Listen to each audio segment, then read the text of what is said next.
support. Curtis Fleming is there on the edge of the area. Fleming for Craig Hignett. Hit it, Higgy. Higgy hits the trap.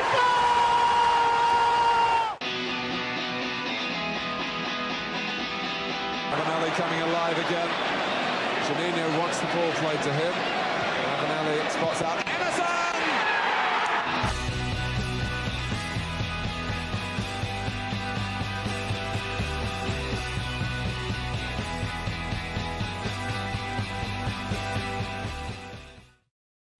Hello and welcome to the Boro Breakdown Podcast with Johnny, Dana, Tom and Matt. We're the Boro Podcast that gives you all of Boro Matchday chatter in a podcast. And well, it's finally happened on Happy Rob Edwards Day, +6.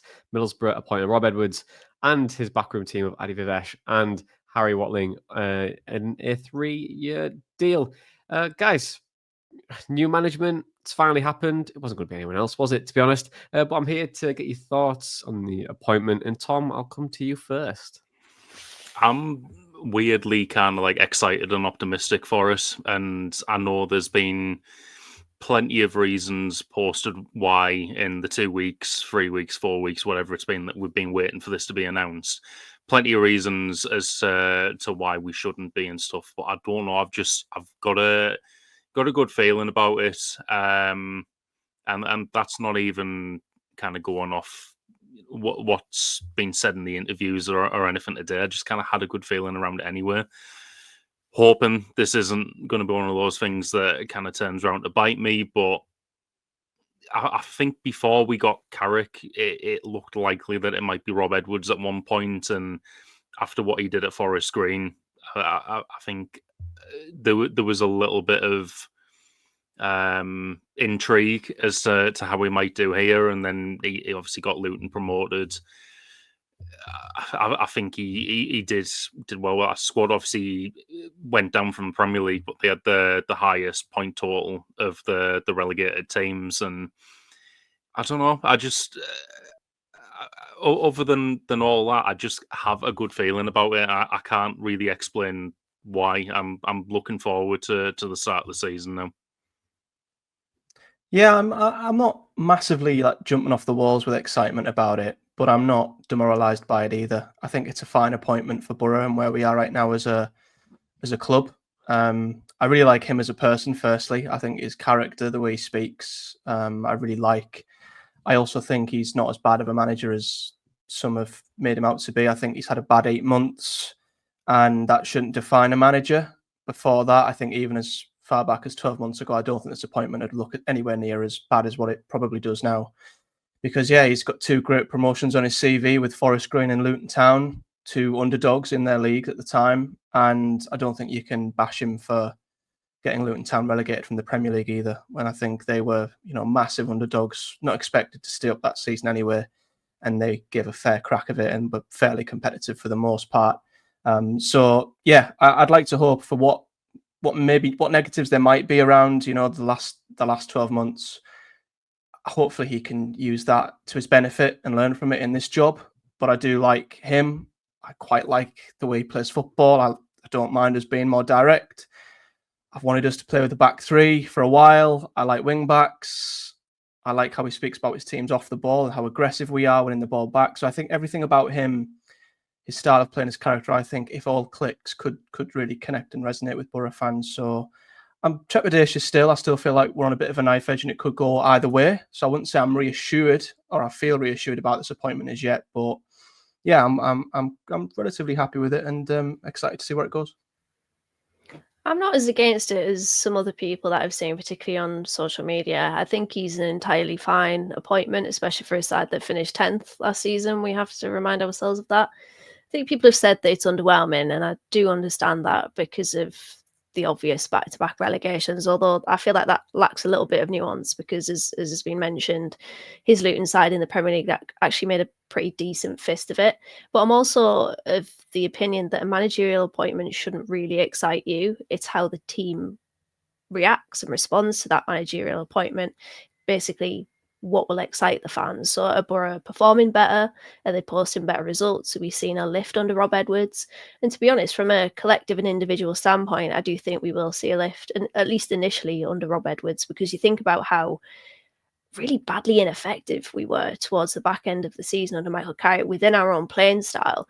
Anything above that, anything above ineffective, I think will be received pretty well amongst the fans, as long as results are half decent. Because of course, if there's just defeat, we'll probably be sat here thinking, oh God, here we go again. But yeah, I mean, it's interesting from a stylistic point of view. I think we'll go on to it later, but it's very different from Michael Carrick's style, especially off the ball. So it'll be intriguing to see how Boro bridge that gap between Carrick's philosophy and Rob Edwards' philosophy. Because I do think after an initial lift, we might have to endure a little bit before we enjoy again. But yeah, I'm pretty kind of let's see what happens, basically, which is kind of what I was like with Michael Carrick as well. So we'll see what comes of this. I'm hopeful that it'll be good without being expectant of that. Yeah, and I think just to round us off, fine with the appointment. I guess I'm happy with my tweet from about 3 years ago where I said either Rob Edwards or Michael Carrick, and now I get to compare them both. So we'll see who's the better of them over the next couple of years with Rob Edwards. And I think with Edwards coming in, it always felt like he was going to be the appointment we were going to make. The noise about Danny Roll, who I thought would have been a big upgrade, was probably not going to happen.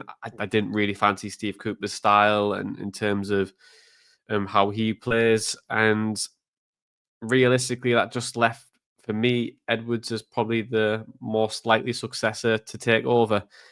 Naturally, the links prior and his links with Chris Jones and Kieran Scott, and all of that comes into play where you think, well, actually, this makes a lot of sense. But if you were to bring him in, who's going to come in with him?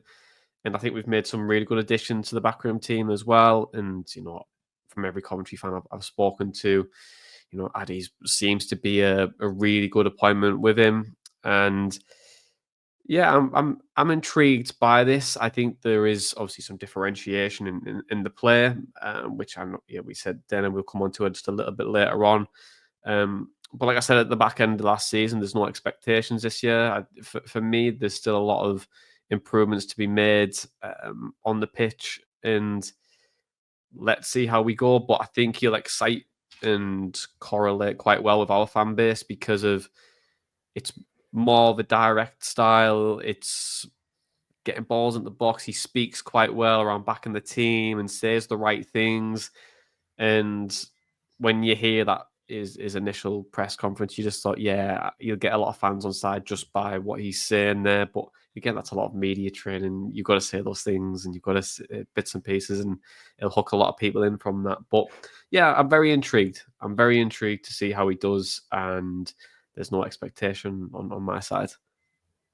Feels like a big appointment for, you mentioned him there, Kieran Scott, because I think after January and how badly that went for Boro, I mean, it made our squad worse. It kind of put a target on his back, and we definitely, I think, us just doing this podcast, observed a lot more criticisms towards Kieran Scott. And I mean, he's the guy that fronts everything behind the scenes, really. He's the figure that we know of.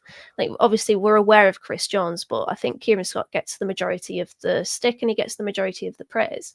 But there's this narrative that's been formed that because they've been together, Rob Edwards and Kieran Scott at Wolves previously, I think it was when Rob Edwards was the assistant manager, that he's just appointed his mate.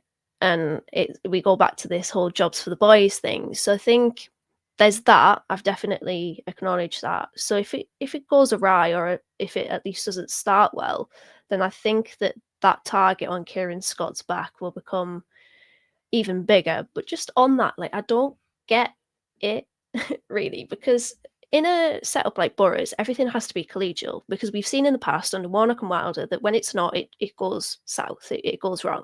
When there's no complete collective buy-in, you'll see problems. I don't really see the problem that we've got a set up now in which people are all on the same page because they've worked together before. Like, surely that's a good thing. At least a positive step. It doesn't necessarily mean it will be a success, but like, that's at least a positive step from Boro, right?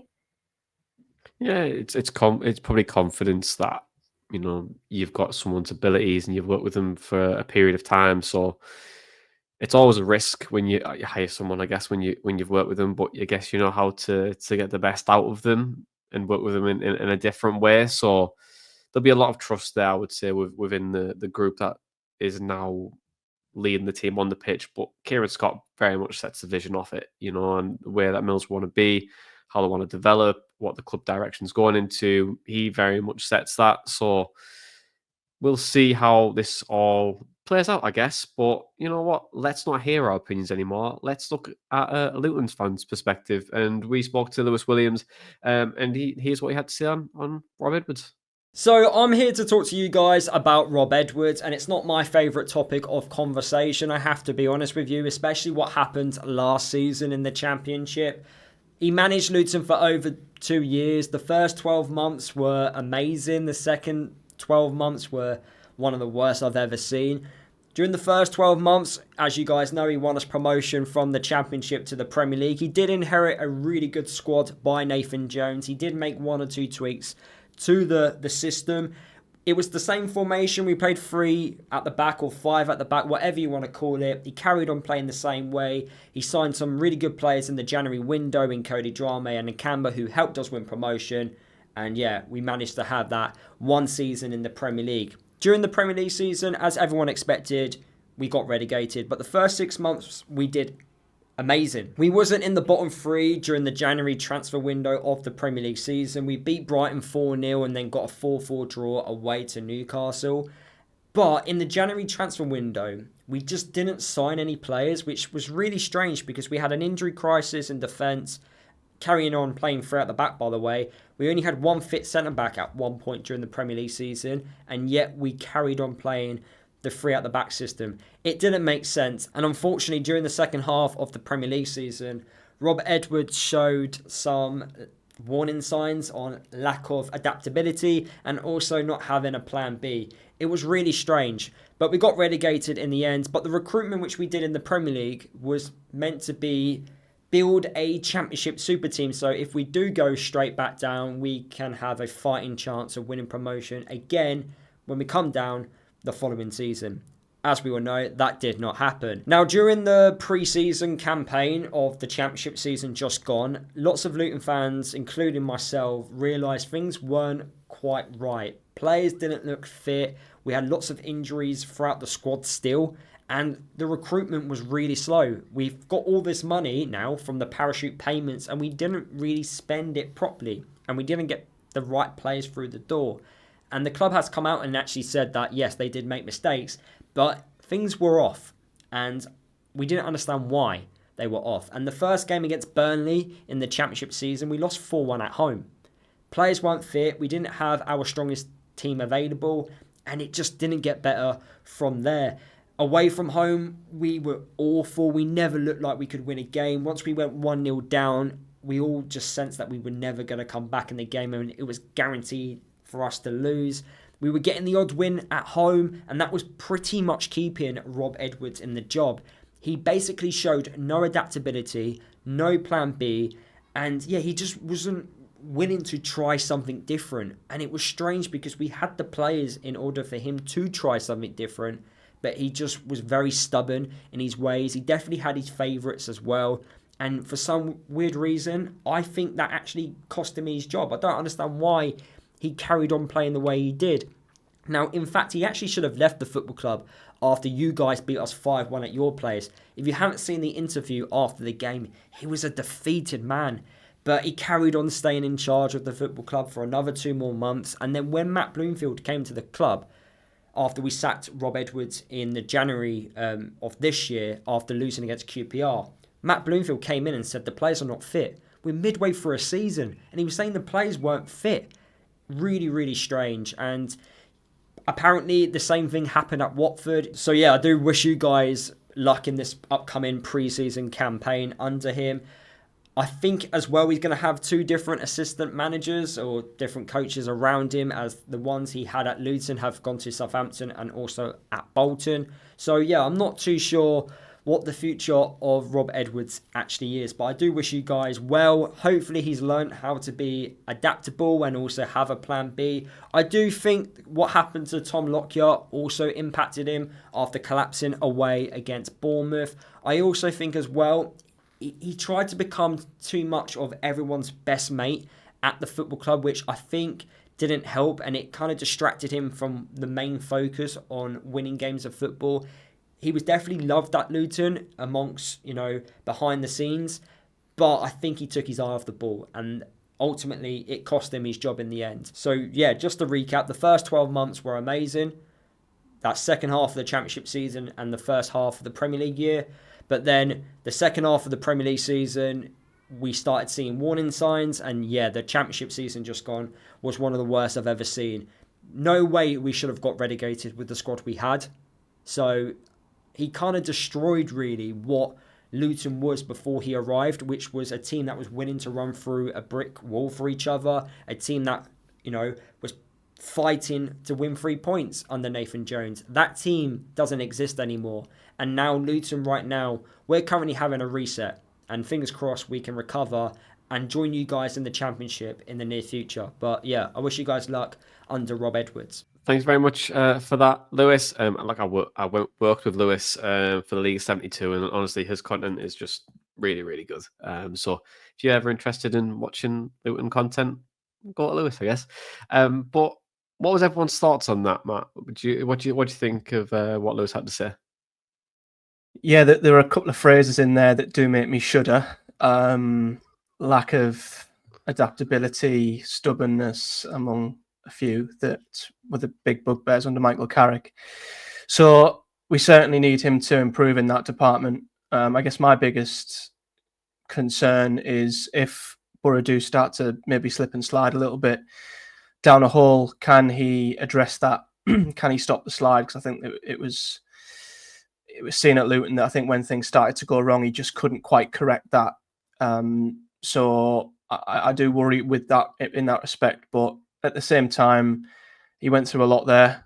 It was a roller coaster. I think he's described it as a roller coaster as well. The highest of highs, promotion and a playoff final. Just getting Luton Town to the Premier League is just crazy, really unthinkable at the time. And then obviously, I don't think you can understate what happened with Tom Lockyer either. I don't think anyone can truly, or understand that experience until you've lived it. I don't know how anyone would deal with that. So I'm just hoping that a fresh start will reignite his, I guess, enthusiasm and love for the game. And I think he has mentioned in interviews that he feels re-energized. So maybe he stayed at Luton too long. Maybe he should have left earlier. I think because he's such an emotional guy, it can work both in his favour and maybe against him if things do go wrong. So that's why, as I mentioned in my earlier point, I feel like we're just on a bit of a knife edge. I think if things start going well and things are great and we can give him a squad that fits his style of play, things could go really, really, really well. But I also worry it won't take much for things to maybe go the other way. So yeah, again, I'm not going to judge him too much on a bad 8 months, but there are certainly things that he needs to improve on if things do start going south here at Boro. Yeah, you always hear as well, and I think with any manager, the phrase "ex-manager never has a plan B," and it's one of the most common phrases in football, really, isn't it? But I think with managers, you're only as adaptable as the players that you have around you and who you recruit. If you have a team that can only play in a certain way, and that is the profile of the player, you are going to be very limited to what you can do. So it's always every manager would want to, find a way to beat a team. Every manager knows if a team plays X and presses and Y, they'll have an answer to that. But sometimes you just don't have the players to do it, I guess. And I think that's where I'm thinking, well, actually, if you build a squad with plenty of adaptability, you don't really have a speciality, and vice versa, really. But for me, I think it is an interesting cycle. I think is time at Luton, I would say. I think everyone goes through that cycle with managers where they love them and then they hate them and then they get really annoyed with them. And I think additionally to that as well, with Boro, and one of my point in a previous podcast was the amount of change. If we were to sack a manager, how's it going to look? How's the recruitment going to be? Are they going to have time to adapt? It's a very quick turnaround. And that'll be the question, I think, going into the season. But for me, I can understand why Lewis would be frustrated, and especially with how they got relegated, because they really shouldn't have last season. And yeah, we'll see how it does. Obviously, we'll go into the style of play in a sec. But I don't know if anyone else had any thoughts on that. I was just kind of going to jump on the back of what you were mentioning about adaptability and a lack of plan B. I think often that's deep-rooted in the outcome, right? Because if a manager tries something and tries to tweak tactics or maybe make more notable changes, it doesn't really matter it doesn't really matter when the game is lost. It's only really spoken about when you get a decent result. So I think, just to play devil's advocate, and this is me just like not invalidating Lewis's opinion there, because that's clearly something that he's observed, and I think we should put trust in that, because he's seen a lot of Luton. He's Luton fans. I would assume all of Luton last season, but like, I don't know. I just kind of feel like I'm open to the possibility of managers actually having adaptability, but it not really being recognised because the team's lost the game in the end. And I think we saw that last season actually under Michael Carrick, when he tried to maybe switch Neto Borges to underlap instead of overlap. So, and other things as well. So yeah, just to kind of play devil's advocate on that, because it is heard a lot, isn't it? The lack of plan B and the lack of adaptability. There's a clip on, I don't think it was BT Sport, it was another broadcaster, where he did switch things, and it was against Tottenham, where he changed the formation. But yeah, it's one of those where Matt kind of said, like, kind of makes you shudder. It was a big sticking point under Michael Carrick last season, and can we see that adaptability from Rob Edwards at Boro? I guess it remains to be seen. Well, just to add on to that as well, the no plan B thing was aimed at our most successful championship manager in recent times as well. Difference was there, plan A worked about 90% of the time, so a lot of the time he didn't need to go to a plan B. And then I think he did against Blackburn, and then called the fans out, which probably wasn't the right idea, but yeah, he did. Yeah, I remember that. I think with that, if you are winning and your plan A is good in the first place, then the adaptability argument kind of disappears, and it's goes back to what you just said there, Dana. Like, you can change things and lose a game and still get accused of not being adaptable, and then people forget all about it if you win in games. So, if we get off to a fast start, I would imagine that the argument would disappear quite quickly. But I'm also really interested to see how he works with the backroom team, because this is a backroom team that hasn't worked together before, and there's different experiences being brought into it. I'm led to believe that Adidas Vivesh, as everyone's autocorrect on Twitter has been calling him recently, was actually fairly involved in helping with tactical decisions at Coventry. So potentially he's got a bit of experience to draw from there, and help Edwards through if he needs it. And that was actually something I was crying out for towards the end of last season to help Carrick. So, potentially that's one of the learnings from the review from the club, and having that experience on the backroom staff might actually help with that. And it's not going to all be down to the manager to be adaptable. Yeah, I think on 3 stripe Vivesh, I think I knew I'd get you there, Tom. I thought I'd do a little bit of insight on him, because I could see a lot on social media that he was going to be a coach who is highly regarded. He's going to be this amazing figure of the club, and everyone's going to be really excited that he's here. And I thought, well, whose opinion is that, and who's really seen him, actually on the training ground and really make that massive impact? And I spoke to Simon from that podcast, that Cov pod. There you go. Dyslexia. This man. Now that is a dyslexic brain. There you go. But like, I spoke that was to fantastic Simon, remix. It was a remix to Ignition Money, and he was just saying how tactically good he is, and how he has this real passion for developing players and making them better. And in the interview that he did with Simon, it was just so like telling that Vivish was just I don't know, it was just like very much like you would fit so well at Boro, because that's how Boro's footprint is. It's all about developing players, it's all about academy players coming through. It's all about, now it's about upselling players after you've developed them for so long. And I just think that is a really good quality to have in an assistant coach. But then additionally to that as well, there's a lot around him being a devil's advocate to a manager, tactically quite astute. And for me, that could be enough to win a lot of people over, especially where over the last 12 months, we've just heard, we'll get shite. We miss Aaron Danks. We all done all this, but no one's got any substance to it. And this in itself, that appointment is one of those things where it actually nullifies that argument. But then additionally to that, we've got that experience there, but also a lot of people are backing him up. And, I think it's really good to see that. But he's been successful everywhere he's been. Chelsea was really successful with the youth teams and won European Cups. He's went to Coventry and got promotions. He's been really highly regarded and developed a lot of players in that time. So I think that's a good omen to have, really. But then there is another assistant head coach in there, and Harry Watling. And for those who want a bit of insight, because there's probably not a lot, what can you tell us about him?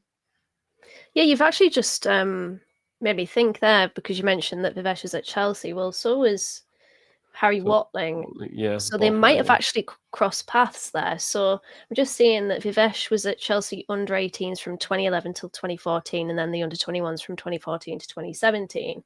And Harry Watling was at Chelsea between 2009 and 2014. So there's a potential there that they've actually maybe crossed paths. But yeah, Watling, bit of an interesting one. I think if anyone proclaims to have mass knowledge on him is lying, but I've done a little bit of research. He's a 35-year-old Londoner, proper geezer type as well. Started coaching at 15, got his UEFA Pro license at 33. As I mentioned there, was an academy coach at Chelsea between 2009 and 2014, then at Millwall between 2014 and 2018, then at West Ham from 2018 to 2021. He was head coach at US side Hartford Athletic between 2021 and 2022. Then he was first team development coach, firstly at QPR with Mick Beale. And then when Mick Beale went to Rangers, he followed him there again, first team development coach. His last role was at Ebbsfleet United in 2024. On the first team development coach, he was quoted on Rangers TV as saying, "I'm here to help develop the individuals first and foremost. We've got a lot of exciting young players that I want to help get into the first team."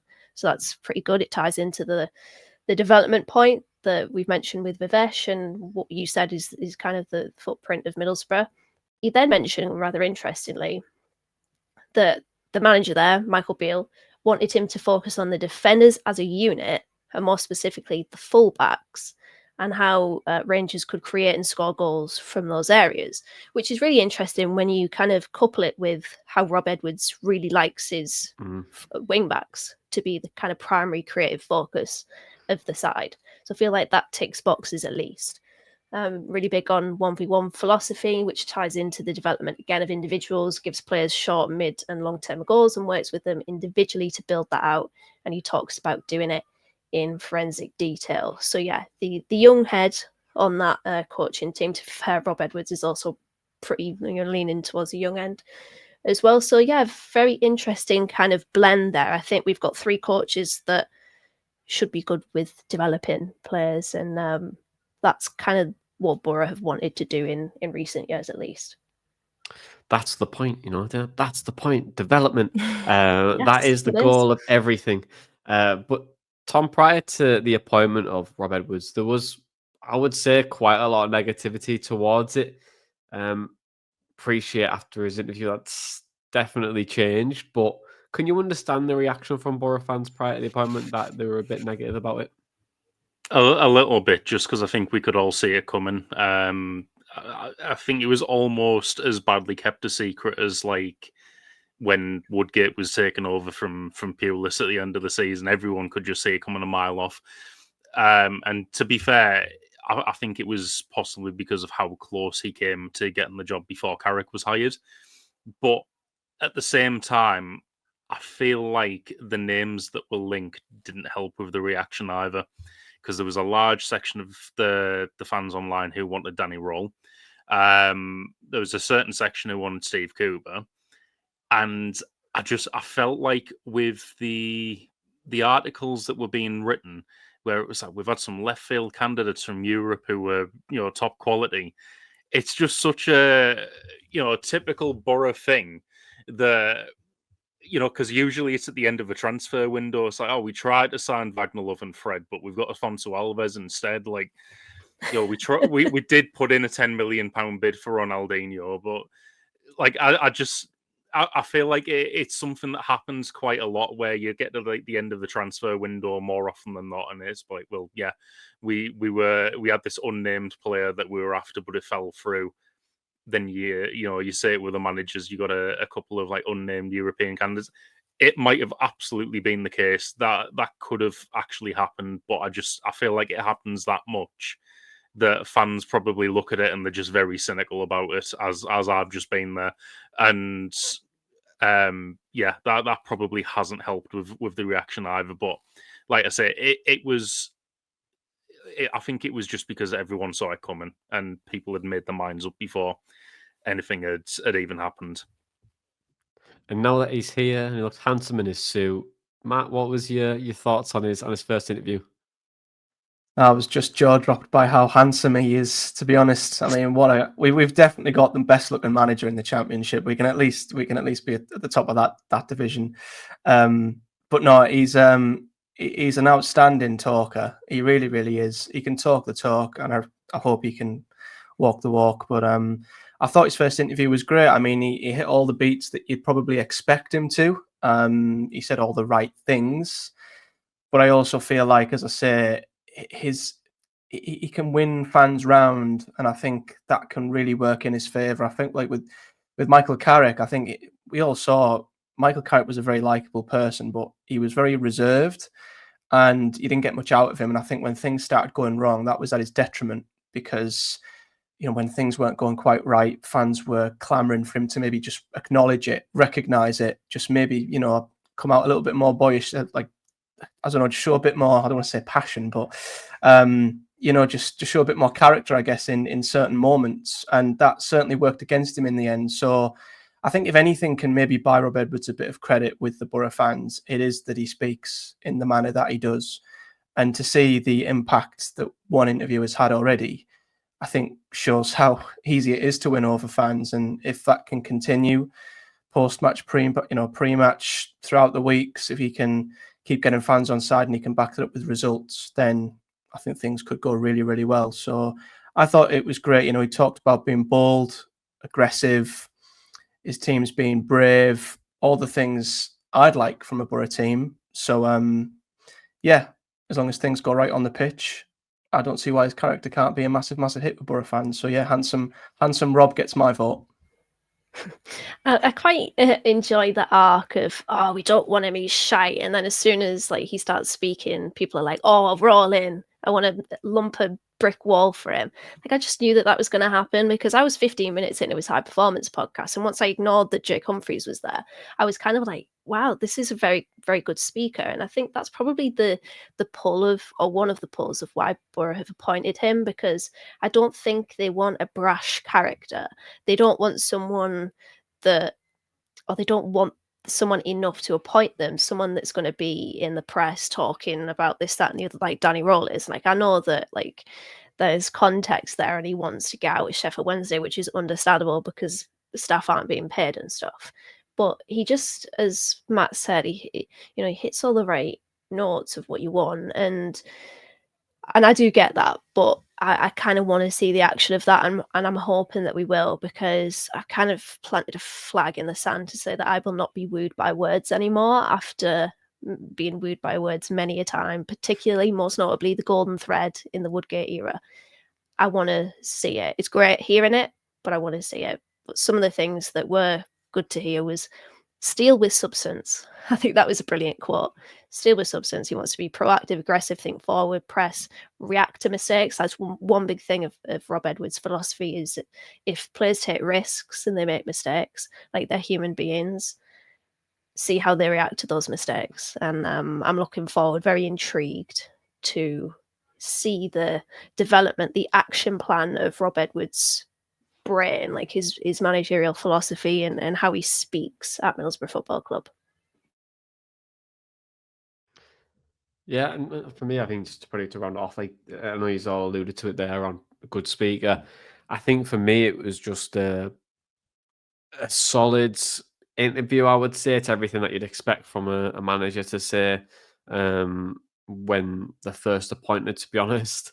It's all about getting the fans on side. It's all about, saying the right things. This club insert knows the stuff. And, it's a massive club. It's a massive club. The fan base is great. Yeah. I've been here before. The atmosphere is fantastic.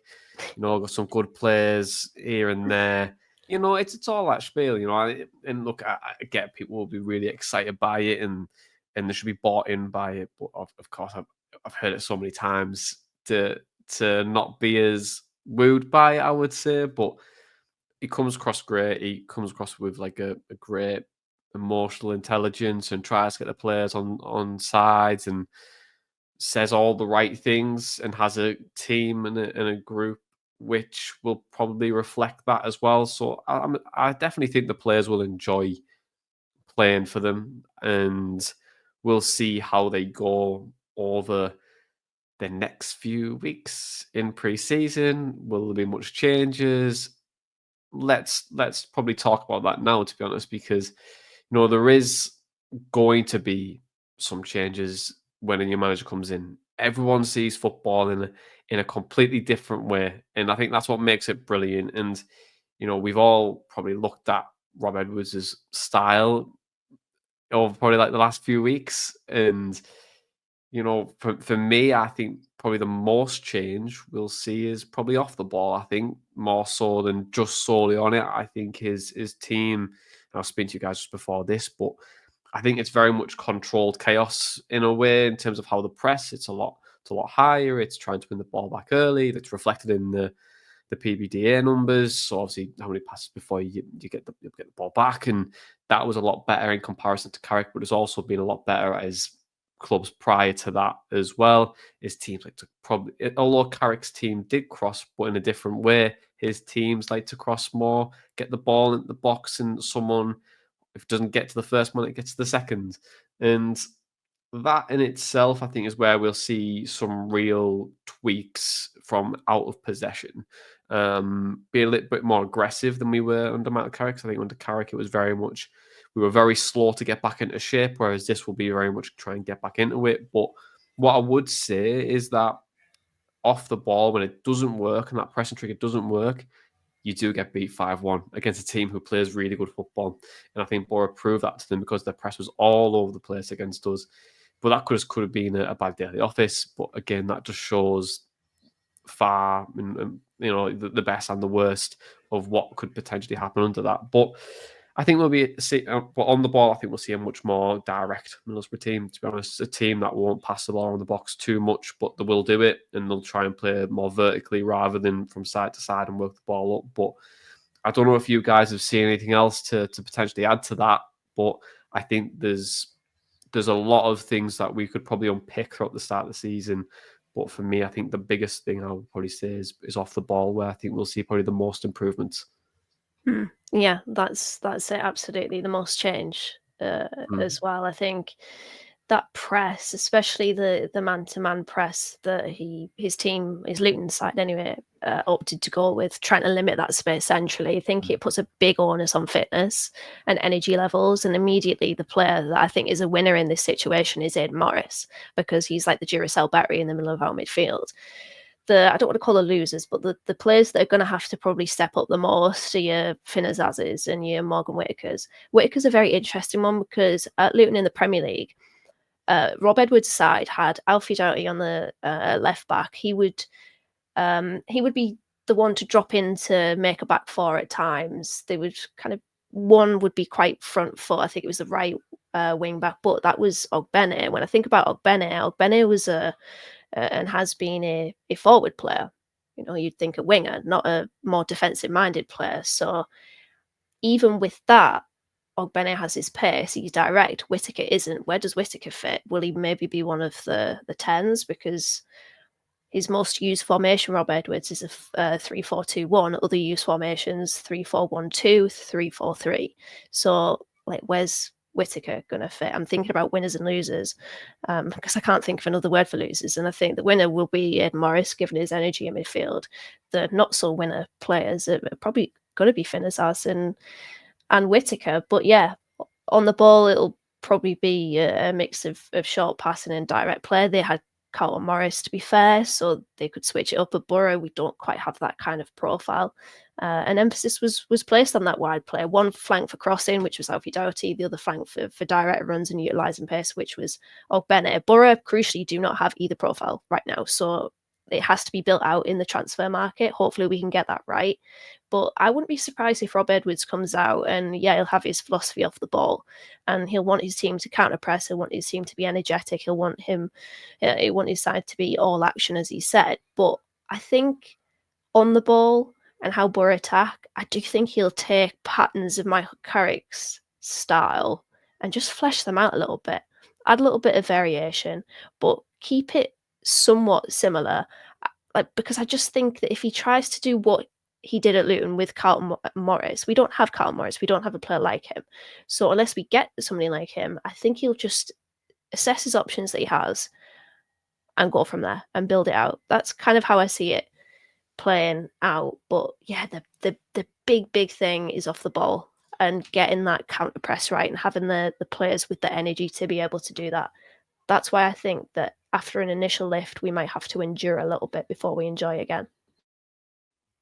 I think it's going to be really interesting to see how he does set up come the start of the season. I think, as you mentioned there, all his previous formations have had three at the back. But when you look at the way this team's been built over the last three years-ish, and the way that it all kind of works through the club, it's all been in that kind of 4-2-3-1 in, you know, a little bit of like strange left wing back play at times, but it's been built that way. And one of the things that I know we kind of try and avoid now with having the setup that we have is a kind of large turnover of players. So it's really intriguing me to see how things are going to go in the transfer market, really, because Dana, as you mentioned there's going to be winners and losers for this. If he goes to one of his preferred formations, I do hope that he takes stock of what we have and tries to build around that rather than kind of shoehorning people into a system. Because I mean, you look at, like, say if we went 3-5-2, we currently have 4 centre backs and one of them's not played for a year and a half. So then you need to get another 2 centre backs on top of that, unless you want to shoehorn Borges and Ayling into the wide centre back slots. I think he should. I think that's what you should do. I don't think Ayling's a centre back myself, and I wouldn't be a fan of shoehorning players into positions. I think we've, had enough calls over the last season where we don't want players who can play 4 positions but aren't a master of any of them, and you're not kind of specialising in positions. For me, it would just be kind of bad squad building if we're shoehorning players into positions.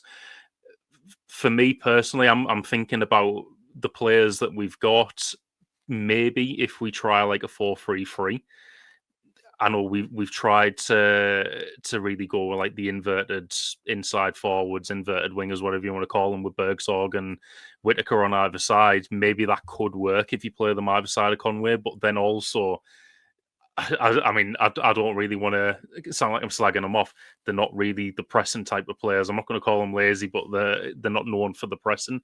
So would that work? I don't know. I know one of the players that we're linked with at the moment, and that link won't go away, is Kane Kessler-Hayden. I think if Bangura's back for the summer, like he's reported to be, and then we sign Kessler Hayden, maybe then you've got a couple of attacking fullbacks, and that 4-3-3 can turn into a 3-4-3 when we're attacking, and then you've got a bit more width to support up front. That then means one of the midfielders has to drop back to make that a 3 at the back. And our most defensive midfielder is Morris, who you would want up the pitch to win the ball back once we've lost it. So then we need to bring in a midfielder. So it's a big transfer window, and I hope to God this isn't just like another rebuild that's going to take 3 years to bear any fruit. Like, just use what we have, find a system to suit them, and build on that. For me, don't spend 2 years trying to build out a 3-5-2 when we've recruited for a 4-2-3-1 for the last 3 years. Yeah, on the recruitment side of things, I know I've spoke about it quite a lot over like the last few shows that we've done, and the amount of change that could potentially happen. It might not be as big as a rebuild that we think it is, but there's still players to bring in. And then, as you were saying about winners and losers in the team, I know he was out on loan last season, but Josh Coburn could actually be a big winner.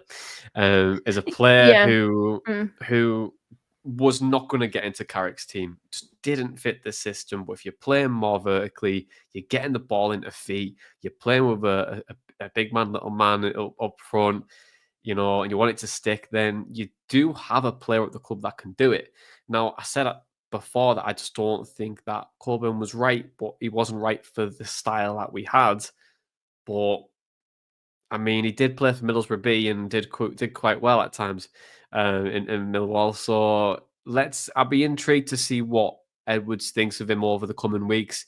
Look, we might see him go on a permanent transfer, but he could be a big winner in it. I think Morris, again, I agree with you, a big winner in it. I think Finazaz is probably let's see how it plays out for him. But Hackney, of course, he'd probably go on and leave in the summer.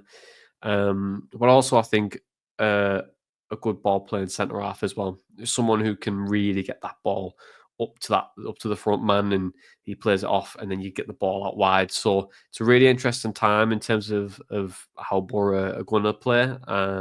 But there is some big winners and there's some big losers in this squad. But what a great time. And it's also a great time for academy players too, because there's be players who haven't really had a look in under the previous regime, but will still have good technical ability, and they might have a chance now to actually be in the fold. So it's a big reset for the team. Some players might fall out of favour, some might get into a good position. But yeah, I think Coburn, for me, I thought, as you were saying it then, I thought it just makes sense that he's going to get at least a look in across pre-season. And he probably deservedly so. He's had a fairly okay season with Millwall. But don't know if, Matt, have you got anything else to round us off? Yeah, well, I was just going to say, I agree with Tom. I'm kind of hoping we don't go through another massive rebuild, but looking at the systems Rob Edwards played from Forest Green, I think he tried to play at Watford, and I think one of the reasons why it perhaps didn't work there was down to the personnel not fitting. I can't see us playing anything other than a 3-4-1-2 or a 3, a 4-2-1 or whatever it may be. I think centre-back wise, I wouldn't mind Neto Borges as a left centre half personally. If he's going to play anywhere, I'd much rather it be there than at left wing back. But yeah, I agree. I'm not that keen on Ayling being as a right centre half. So I think you're probably going to need one or two bodies there. I think Morris he can make up half of the midfield. I think he's absolutely one of the biggest winners. But one of the biggest overhauls is definitely at wing back. I'd love us to bring in Alfie Doherty if possible on the left hand side. I think he'd be a fantastic left wing back. He's incredibly creative. I think he got, I don't know if it was double figures in assists or close to in the Premier League season for them, which is brilliant. But then, yeah, when you move further forward, it depends on whether he wants to play with 1-10 and two strikers. If he does, he likes to have a physical striker up there. So you could have Coburn with Conway, maybe. Wouldn't be against it. However, he might want to put 2 10s behind him, and that's when the work rate issues of the 10s comes into play, because as we've said, Boro's 10s under Carrick were very good flair players. They were good on the ball, but pretty ineffective off the ball. Would you get that level of press and intensity from Azaz or Whittaker, even McGeady, if they were to play in the 10s? I'm not sure. So I think the personnel in a few areas could adapt quite well, but I think it's off the ball where we're going to have the biggest shift, and that's going to probably prove to be the biggest and most difficult change that he's going to have to implement. And another point as well, on Boro's squad, I am going to be very intrigued to see how it works with our injuries, because with Carrick ball, we've seen it for 2 seasons, and whether it was down to Carrick ball, whether it was down to his training methods, recovery, we'll never know. Maybe it's down to the players. We don't know what the exact reason is. There could be numerous reasons for it.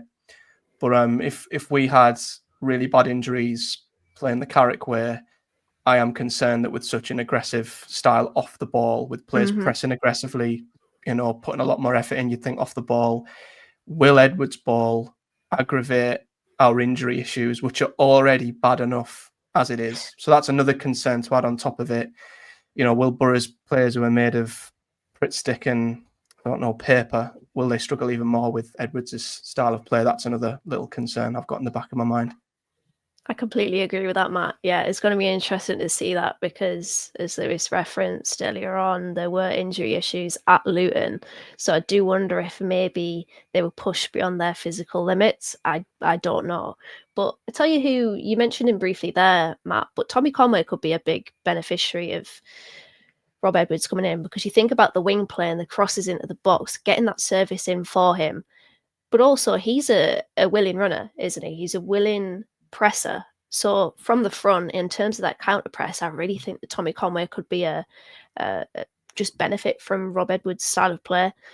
I also think it's worth noting and maybe just mentioning here that players are able to adapt. They're able to change their approach to games. So it's not beyond the realms of possibility that suddenly we see Morgan Whittaker and Finn Azaz as the 2 10s pressing. Because you think under Michael Carrick, it seemed to be a plan to cut the passing lanes rather than to press with intent. So it could easily have been that we just didn't see that from Finn Azaz and partly from Morgan Whittaker as well, because it was on instruction. I think it's entirely within both players' capabilities, and probably put Bergzog in there as well, actually, to change and adapt and just alter their approach to suit Rob Edwards' style of play. Simply put, they're going to have to, otherwise they'll probably be out the door.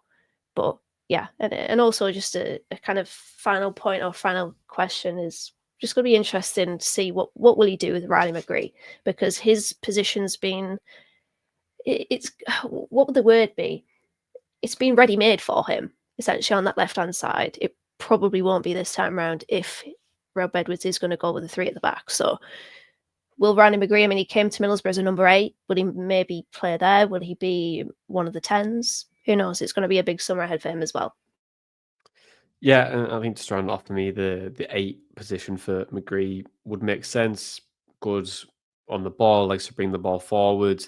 So there's obviously that progressive style of his will potentially work well.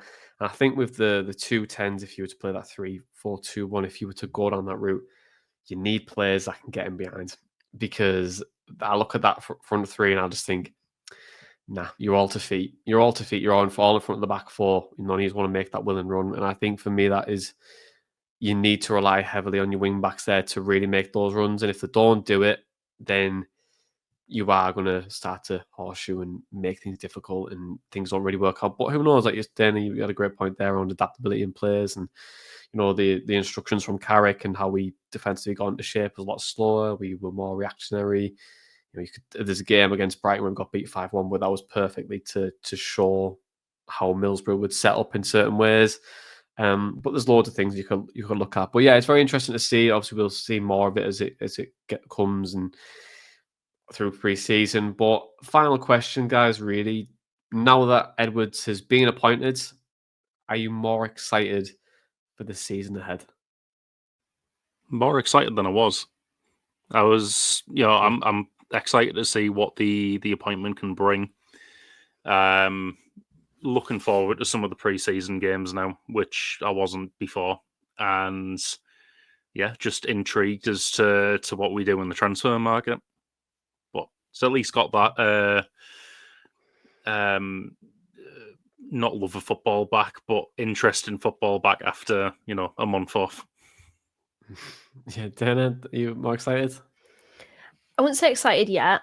I think intrigued, but definitely had a lift in just general feeling as soon as Adi Vivesh was linked with us, because as you referenced earlier, Coventry fans have a lot of good things to say about him. And I've referenced him on the podcast before. It's like coaching duos and the number two being the brains behind the pairing. So with him in, I think I'm switched on a little bit more, but not really excited yet. We'll wait to see the football first, but I'm intrigued nonetheless. He also loves to rugby tackle a fan as well. Oh, yeah. Yeah. So, I mean, there's a video remember from that. 3 years ago against West Brom if you want to see it. So, there Yeah, you that was go. when Coventry had people just randomly just running onto the pitch for some reason. I think they had it a few times that campaign. Very weird. Yeah, then Matt, round us off.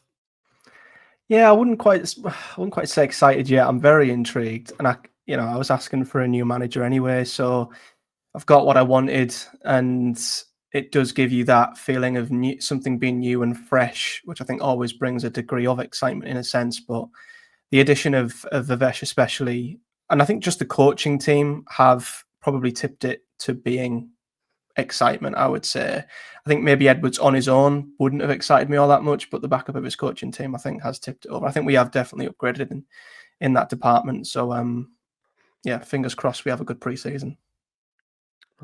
That's it, guys. Thank you very much for joining me, as always. To the listeners and the viewers, if you like this video, don't forget to give us a thumbs up. Don't forget to give us a 5-star rating on your podcast provider. But also, what are your thoughts on Rob Edwards, 3-stripe Vivesh, and Harry Watling joining the club? But guys, I've got you all for that. This has been the Boro Breakdown Podcast, and that was our Boro Matchday Chatter in a pod. Up the Boro.